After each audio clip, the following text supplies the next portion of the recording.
Hello and welcome to another edition of our podcast, Well Balanced. Here I've got Charlie Gruys, and we're going to talk about skiing and the art of maintenance, deferred maintenance. Absolutely. So really great to have you in, Charlie. Thank you, Ezra. Thanks for having me. We'll set the stage here as how we even came to this topic. Charlie, you've got a hidden talent as a ski coach for youth. And you'd had a LinkedIn post the other day, kind of having an analogy between regular maintenance on your skis and how that kind of made you think about all the deferred maintenance that maybe people put onto their financial lives. Yeah. And that doing the work early can save you a lot of trouble later on, and as well as give you a kind of a better performance all in all. Yeah, absolutely. So I'm a coach for a ski team. The group ages that I coach are primarily 8 and 9-year-olds, and now with the new year, some are turning 10. That's kind of the age group that I focus on for coaching currently. So my own children, who are 8, 7, and almost 6, are in the program as well. And so we had a race upcoming, and I knew that I had not tuned their skis for several weeks. And so in advance of our first race, I was like, all right, I got to get in the garage, get my gear out, get all the tuning supplies out, and tune their skis, get them ready for their first race of the season. And you go to different ski hills every weekend, something like that? We stay at one hill. We're at Hyland Hills. And so that's for our program, our junior race program. That's where we're based out of and where we only have our practices and our races. Yeah. So again, just to let the audience know, if they're out of state, we're in Minnesota. This is kind of a metro hill, all in all, or Bloomington maybe? Yeah. So we have practices 2 days a week, and then we do 4 races throughout the winter. Nice. And so they're well beyond the bunny hill, and you're helping them advance. Yeah, absolutely. Perfect. Yeah, I think what Hyland Hills, the vertical is, should look this up now. It's like 200 something feet. So short runs. Very short. Not short. You could hold your breath the whole run down, and you'd be just fine. Okay, so then. You mentioned that you were sort of getting ready for race day with these kids, and again, then we're recording this in January, so it's kind of prime time, I suppose, or getting there. Yep. What's involved in tuning up skis? How do you? When do you notice that they're bad, and how do you take care of them? Yeah, absolutely. So, anytime before a race, growing up myself, ski racing. You always want to have your skis nice and tuned before a race. And so knowing that it's their first race, I hadn't done it since the very beginning of the season, which is we've been doing practices for about a month now. So I knew their skis needed some tuning up and in preparation for the race. So what it involves is I have a bench set up at the house. I have some vices so that I can lay the skis in, and then to work on their edges. There's a tool that I use, and then you put a file and you file the edges. And then there's also another tool that you use is called a diamond stone. And so that is after you do the big sharpening piece of it with a file. The file makes it pretty rough. It's a pretty rugged, coarse way to sharpen the skis. And so you want to use a diamond stone to make it a lot more smooth. And then you're checking out, I suppose, if there's bindings that need tightening and making sure that those are all well attached, and all the other, I don't know if there's wax, or if the skis these days, I don't ski, I'm a snowboarder. So I should throw that out there. I'll forgive you for being a snowboarder. That's all I know. Hey, you're out there, we're having fun. It's all good. Checking the bindings, making sure the dins are to the right number. So low number is if their dins are set to a low number, they can come out of their skis, their boots can come out of the skis too easily. And vice versa, if you kind of have the din too high as a high number, then if they fall, which is very normal, it's very common. Falls are good. We're learning when we're falling. But to some extent, at a certain point, you want the skis to be able to come off easily. You don't want them stuck on their feet and on their boots. The other part of kind of the whole skiing and snowboarding is just getting around the chalet, right? Like getting your ticket, figuring out the line at the snack bar, figuring out the chairlifts once you're on the hill, and making sure that that's all, you've got a good sense of that too, right? Yeah. Skiing, there is the act of skiing and sliding down a run or a hill or a mountain. But there, like you were mentioning, there's so many other aspects. Getting on the chairlift, getting off the chairlift. If you're at the base, like walking into the chalet, food, snacks, your other gear, your shoes. Yeah, setting up those skis outside the chalet and making sure that you've got eyes on them, or you remember where you put them. Yeah, putting your skis on the rack, especially like for my kids, they're still short. So the racks at Hyland Hills, they're kind of more built for adults or teenagers.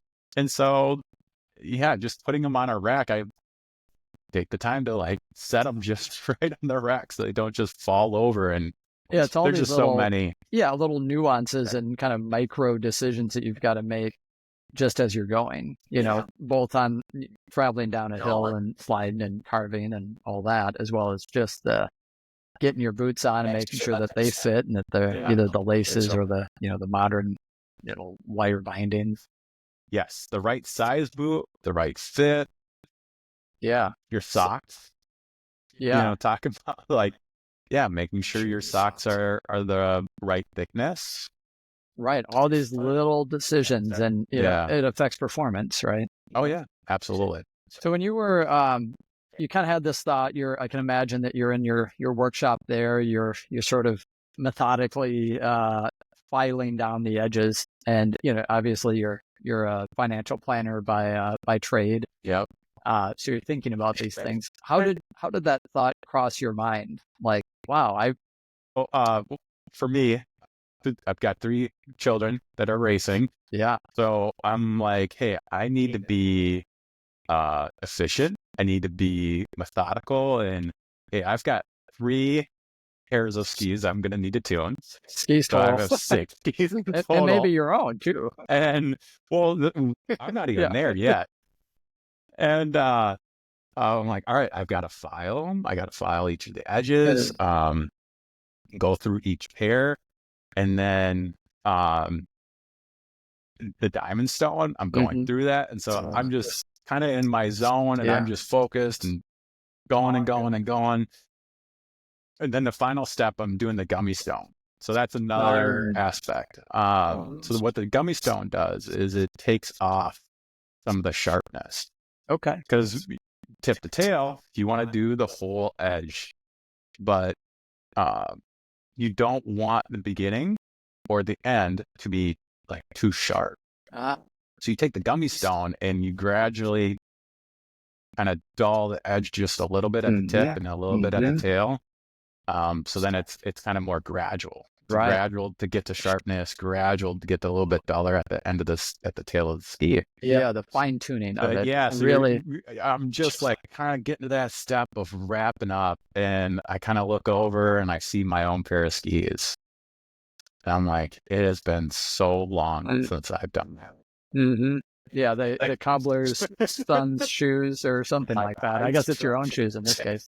Yeah, and it's like, if I don't do it now, I've got everything set out. I've done the kids right there. When I'm out coaching, I'm on my skis. I'm skiing the runs. I'm going through the course a little bit. I'm slipping, and I know where my skis are at. So I can only imagine the story ends in you being the responsible adult here and going through and cleaning those edges up. Yeah. And finally, the thought just came to my mind: if I don't do it now, when am I going to do it? Yeah. Again, kind of going back to the analogy to financial planning, right? There's all sorts of things that are we can kind of think of this on a metaphor analogy of skiing and preparing and getting out on the hill, figuring out how the chairlift works so you're not slipping there either. Yeah. What are some things that people, kind of that easy maintenance that people often overlook or defer? Hey, real quick, thank you for tuning into this Well-Balanced podcast brought to you by Vector Wealth Management. We're a full-service, fee-based wealth management firm working with clients across the U.S. We do financial planning and investment management for individuals and families. If you are new to Vector and would like a portfolio and plan review, go to our website, vectorwealth.com, and click on the free assessment to get started. And now back to our show. Just like, hey, our savings, like thinking of the amount. Are you saving the right amount? Is it progressing you to where you want to go? But also, are you saving to the right accounts? Right type of accounts? Is it a 401k? Is it IRAs? Is it, do you have children or grandchildren you want to help save for education? Is it the 529s? Is it, are you leveraging an HSA correctly if you're eligible for one? Kind of maybe the analogy here is like which do you want a short ski or a long ski? Do you do you want a really tight boot or whatever that might be? So it's kind of your selection at this point and trying to optimize for both your experience and what you're trying to do and on that hill. Absolutely. Like, do you have the right type of ski and the ski length? Do you want to be on groomers all day and just make turns? Right. Like, what are these deferred maintenance that people can, take today just to sort of as a quick maintenance or just a quick check on things? Yeah. Beneficiaries, it's always hard to bring up and to talk about, because the reason for having beneficiaries is in the event that you pass away. And then who do you want to receive those assets? So it's very important. But it's something you necessarily don't want to think about. Yeah, you kind of overlook it or put it off, or maybe, Oh, I did it. I dealt with that earlier. I don't need to review it again. Right. I have it set up. Well, things change, families change, dynamics change. Maybe a new account gets opened, and did you set it the way you want it? Are they consistent across the board? Yeah. Thinking about the kind of regular budget reviews, right? So you're meeting with clients, 1, 2, or 3 times a year. I know kind of by phone or by email, you're always available. And then you have kind of more formal, regular check-ins. In some ways, this is sort of to just kind of keep a pulse, make sure that the edges are sharp, things are lining up. I suppose partly you're thinking of, do I want to go to the terrain part today or in the next 3 years, or are we kind of done with that? Yeah. So speak to the kind of regular budget reviews and what you just broadly, what are you discussing in those reviews that is helping to kind of keep that maintenance, those sharp edges? Yeah. So thinking of our current clients that are, for example, retired and they're drawing income from their portfolio, and they have let's say it's a monthly amount being withdrawn, and they may have other sources of income, pension, Social Security, things like that, but they have kind of a set amount each month that they're receiving from their portfolio. So when we talk, we just check in and say, how is that monthly amount working out? Are you finding that monthly amount? Does it, is your checking and savings, is that balance kind of gradually rising? Does it just ebb and flow within a normal range that you're comfortable with? Or has that checking and savings account, is it kind of lower than where you feel comfortable with? Maybe it's certain things came up, one-off expenses, those happen, but it's checking in just, how is that monthly amount going? Does it feel right? Does it feel comfortable? Does it feel too tight, too much? How's your sleep?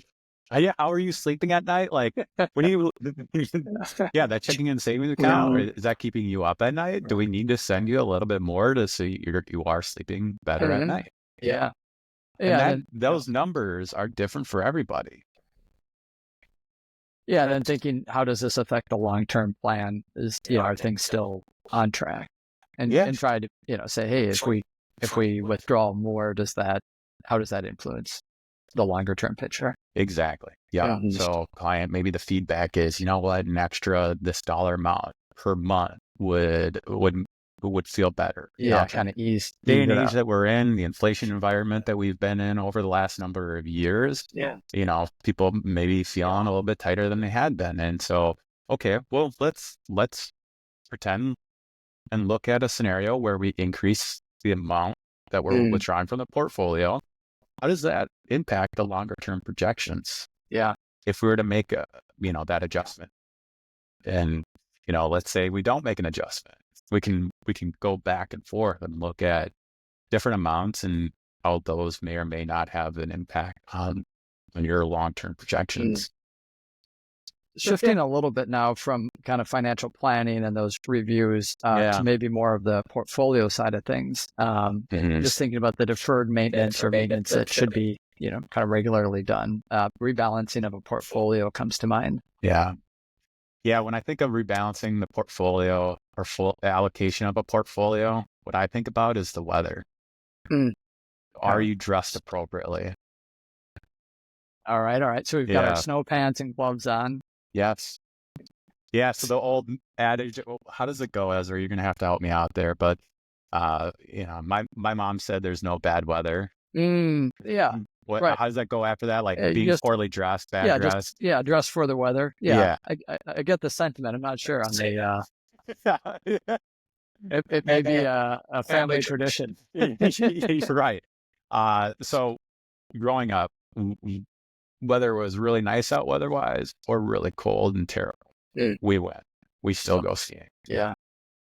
And so it's just are we properly dressed? Do we have the right clothes? Do we have a thick enough jacket? Is it too thick? Is it layers? Yeah. Right? Things that you can take off, put back on, or, set aside and bring a backpack perhaps. Yeah. Or if it's a beautiful day out and you're spring skiing and it's 40 degrees out, like, can you shed it and just have a long sleeve shirt on or something. A long sleeve shirt on or just a shell. Yeah. Right. Do you have thick enough socks? Like, and then I think of a second part of, especially for Jason and our portfolio management group, like thinking on the edges of like, okay, given where we are in the market and the economy, where there are potential opportunities, where we're seeing risks, like, thinking of like from a more holistic view, are we tilting and allocating portfolios? Where do we want them to be?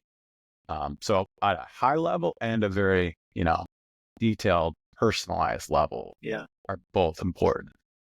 How am I personally dressed? Preparing for that. For myself. Yeah. Yeah. And you certainly can't control the weather. You can control how you prepare for the weather. Yeah. It's not what happens, but what you do about it. Yeah. And attitude. I think you can prepare. Yeah, I'm sure you get a lot of that with 8 to 10-year-olds too. It's half your coaching, probably just trying to get the right mindset. They are so resilient. Kids are so resilient. And I